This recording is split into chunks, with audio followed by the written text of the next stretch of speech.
Okay, before we start our sessions, first let us ask the guidance and blessings from our Lord. Heavenly Father, we thank you for the opportunity to learn and grow today. Please guide us as we seek wisdom and understanding in everything we do. Help us to apply the knowledge we gain for the good of others and for your glory. Grant us patience, focus, and a heart that is eager to learn. Bless our minds to retain what we've studied and our hands to work diligently. We ask for your protections and guidance in all endeavors. May we always seek your will in all that we do. In Jesus' name, we pray. Amen.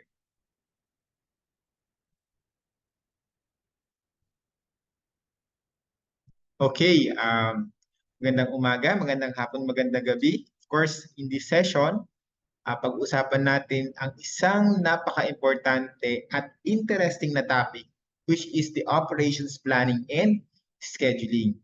Alam nyo, para itong daily life natin, lahat tayo nagpaplano kung paano natin gagamitin yung oras, energy, at resources natin, di ba? So kung sa personal na buhay, nagpaplano tayo ng schedule, sa negosyo, syempre ganun din. So ang goal natin dito ay maggamit ng maayos ang mga resources tulad ng tao, makina, at oras para matugunan ang demand ng ating mga customers. Okay, so let me share my slides for our discussion.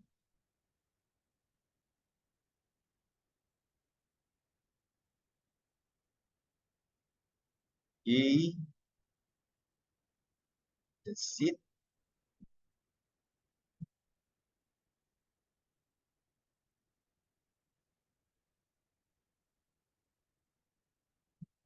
Okay, going back, for example, isipin nyo na lang na kung paano tayo nagpa-plan sa isang normal na araw. Kunwari, kailangan mong magluto, magtrabaho, mag-aral, at mag-exercise. So kapag walang maayos na plano, baka mag-overlap yung mga activities o kaya masayang yung oras. So ganyan din sa business. Kailangan nakaayos ang plano para siguradong magawa or ma-execute lahat ng tasks efficiently and effectively. Okay, next is let's talk about the forecasting. So, alam niyo ba na ang forecasting ay parang tinitingnan mo yung hinaharap, okay? Pero syempre hindi ka naman dito manghuhula, okay? Ito yung process ng pagpipredict kung gaano kalaki ang demand para alam ng company kung ilang products ang dapat nilang gawin, okay? Parang ito yung pagpuplano ng grocery shopping. So, hindi ka naman bibili ng sobra kung alam mong konti lang ang kakain sa inyong bahay. Pero syempre, hindi ka rin magtitipid kung may handaan, di ba?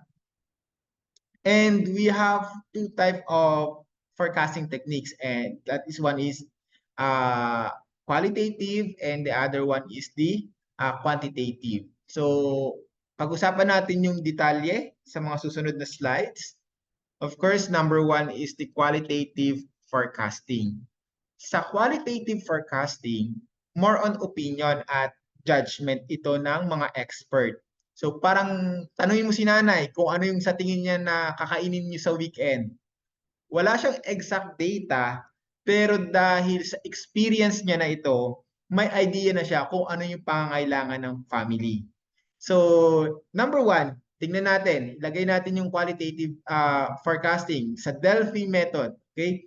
Example nito ay parang nagtatanong ka ng mga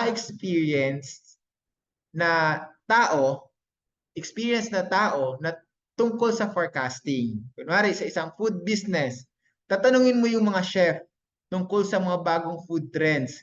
Tapos, based sa collective or pinagsama-samang opinion nila, doon makakagawa ka ng plano. Okay? The next one is the market research. When we say market research, dito naman kukunin mo yung information directly or direkta mula sa mga customers. So parang nag-i-interview ka sa mga tao sa grocery at tatanungin mo sila na kung sakali bibili ba sila ng mga bagong brand ng sabon, ng shampoo, dishwashing liquid. So parang simple survey siya ang market research. And of course, the jury of executive opinion. Ito naman yung pagpupulong ng mga senior managers or ng top management para pag-usapan kung ano yung dapat i-forecast. Halimbawa, sa isang tech company, yung mga executives ang magde-decide kung dapat bang mag-launch ng bagong phone model based sa trends at experience nila.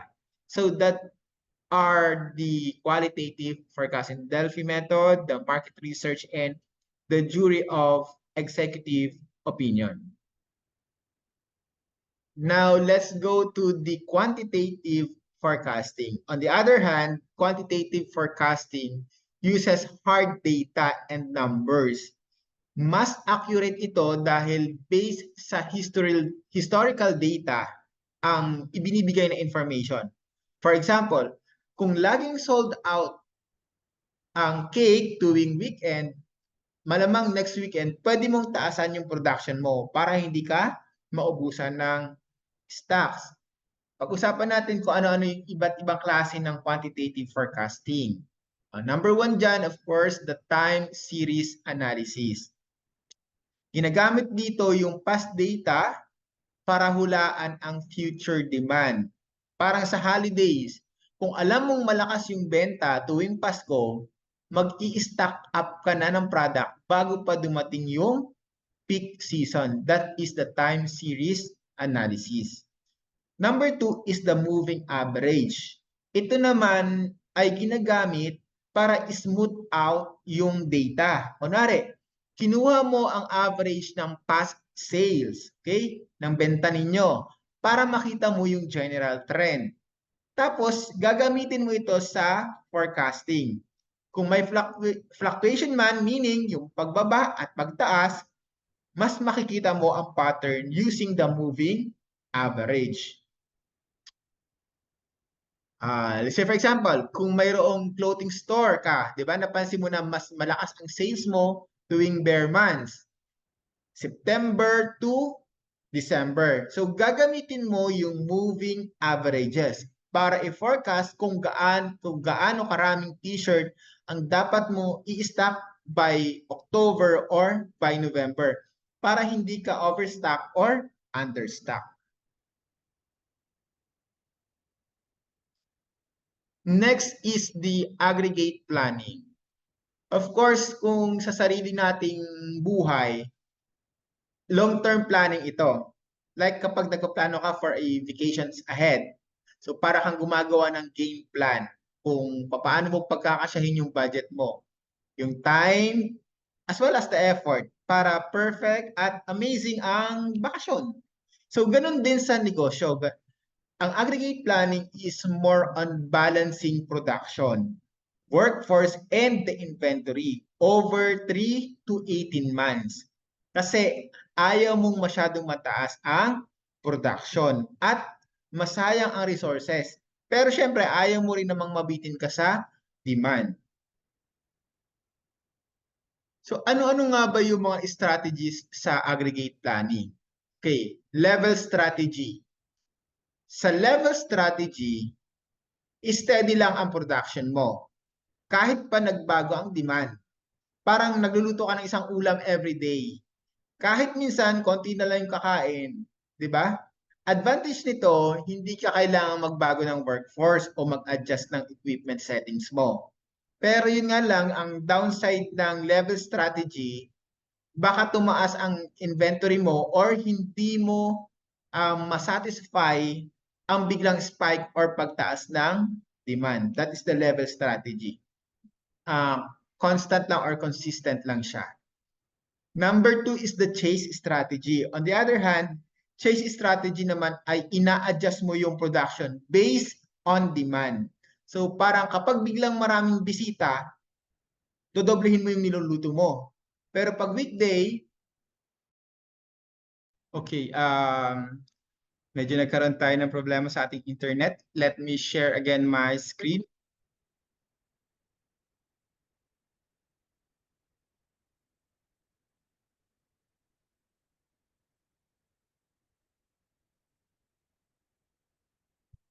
Okay, balik tayo dito sa ating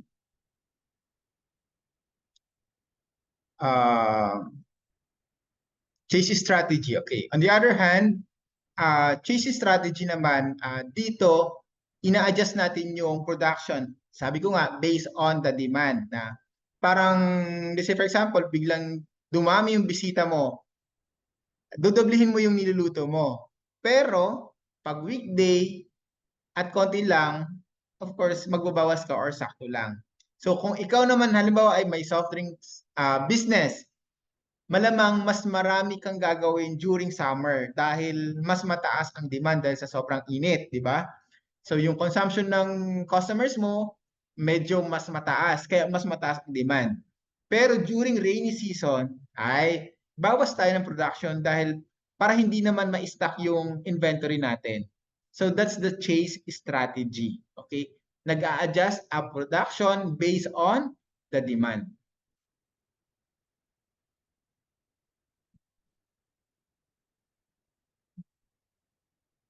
Okay, the next one is, of course, the production, the hybrid strategy. Okay, this is about balancing the benefits of both approaches. Okay, ng 1 and 2. Okay, offering flexibility. Yun nga lang, medyo complicated ang pag-manage ng hybrid strategy. But of course, it is depende ito sa line of business that you have right now. Okay? Let's talk about production scheduling and control. I-compare natin ito sa paggawa ng to-do list sa araw-araw mong gawain. Gusto mo, syempre, klaro, well-planned yung mga task mo para matapos mo lahat siya on time, di ba? Ganun din syempre sa ating business. Tingnan natin yung mga key concepts. We have the Gantt charts, the critical path method, and of course the JIT or the just-in-time scheduling. Gantt chart, para siyang calendar, pero mas detailed. Okay? Nakikita mo dito kung kailan dapat magsisimula at kailan siya matatapos yung isang task.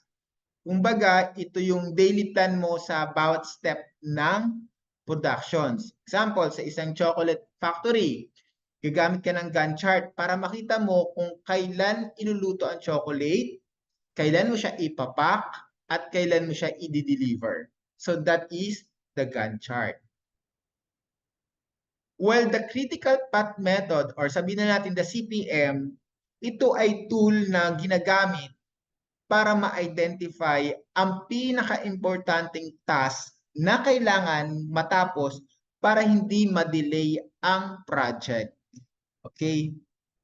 Parang sa ating bahay, dapat mauna muna yung mag-grocery bago magluto. Kasi kung hindi ka mag-grocery, wala kang maluluto. Ano ba? Nagpatayo ka ng bahay. Yung mga critical path method dito ay tulad ng pagbubuhos ng foundation. So kapag hindi ito natapos on time, madidelay ang buong construction. So sa critical path, ina-identify natin or inaalam natin ano yung pinaka-significant or important task na dapat matapos at hindi siya mag-cause ng delay ng project. Ito, familiar tayo sa next, of course, the just-in-time scheduling. Sa GAIT, hindi ka mag-produce ng sobra para hindi ka ma-overstock. Okay? Gagawin mo lang ang products kapag kailangan na. Kaya nga, just in time. Ibig sabihin, kung kailan mo kailangan, doon mo siya gagawin. Ba, sa isang car manufacturing company, yung mga parts na kailangang i-deliver, doon na siya i-deliver kapag gagamitin na sa assembly line. Hindi mo kailangang i-stock yung maraming parts na hindi pa naman kailangan o hindi pa naman gagamitin agad. So that's the JIT. Magpo-produce ka kung kailan mo lang kailangan.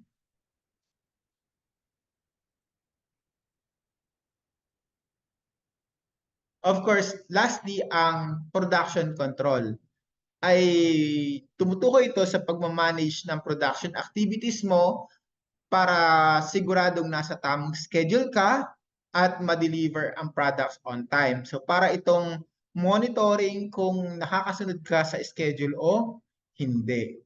So what are the key tools for production control? Number one, of course, the dispatching. When we say dispatching, ito yung pag-a-assign ng work sa mga machines or worker. Example, sa isang bakery, aalamin mo kung sino yung maghuhorno or sino ang maglalagay ng icing para walang sabay-sabay na trabaho. Number two is follow up. Dito naman, sinusubaybayan mo yung progress or the progress para siguraduhin mo na on track yung production. Nagmamanage ka ng isang garment factory. I-check mo kung natapos na ba yung mga tinatahi na damit ng umorders. Okay? That's the follow-up. And number three, of course, is the feedback. Gagamitin mo ang data ng productions para ma-improve yung mga future schedule. Kung nakitang laging delay ang isang process, mag-a-adjust ka ng timeline or magdadagdag ka ng workers para at least masolusyonan mo yung mga future challenges. Okay? All right. To wrap up and to summarize everything we've discussed in this session, first, of course, the operations planning is all about creating a solid plan to make sure that resources like manpower, materials, and time are used effectively and efficiently. So parang daily life natin, kailangan planado lahat para hindi tayo malito. Number two is forecasting. It helps businesses predict the future demand. We look at the both qualitative and the quantitative techniques para makapagplano ng production ng tama. And of course, aggregate planning. It ensures the businesses can meet demand in the most cost-effective way. Balancing productions, the inventory, and workforce over the long term. And of course, we also talk about the production scheduling and control. It focuses on organizing and managing the day-to-day activities. So kailangan may clear scheduling using tools like Gantt charts and CPM para smooth and on-time ang production. And of course, lastly, production control. It keeps everything on track. Okay? Making sure that the right tasks are being done at the right time and adjusting when necessary. First, dito natin malalaman kung sumusunod ba tayo sa plano or kailangan nating mag-adjust. Okay? In essence, okay, everything we've talked about in this session boils down to planning, timing, and control. Without this, businesses would be in chaos. Okay? Just like how our personal schedules fall apart kapag hindi maayos yung pagpaplano natin. Okay? Remember, success in operations is not just about working hard, it's about working smart. Okay? Yan, ang ganda ng ating food for thought. Okay, good fortune is when happens when opportunity meets with planning. That's true.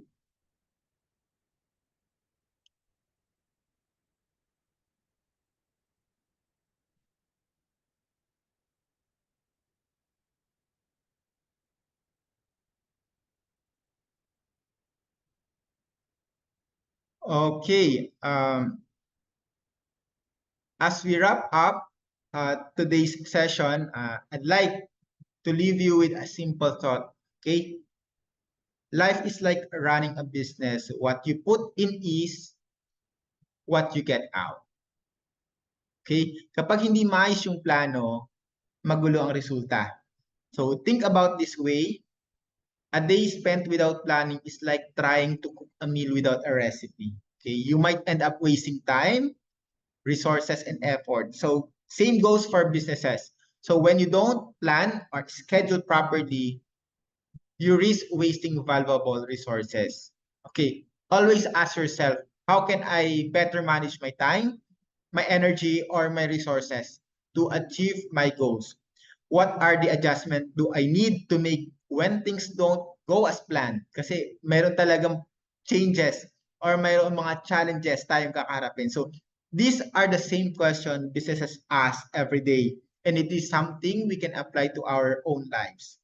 Okay, remember, success is not about doing everything. Okay, it's about doing the right things at the right time. So whether in business or in life, planning ahead is the key to achieving anything. So with that said, I hope today's discussion has not only helped you understand the principles of operations planning and scheduling, but also inspired you to apply these concepts in your daily life, be it in school, at work, or in your personal life. Remember, the key to success is how well you plan, execute, and adapt. So again, let's continue to learn and grow. Of course, not just for the sake of passing the exam, okay, but to truly understand how this concept can make a real difference. Again, thank you very much, and I'm looking forward to our next session. See you, and of course, God bless. Lagi tayong mag-iingat.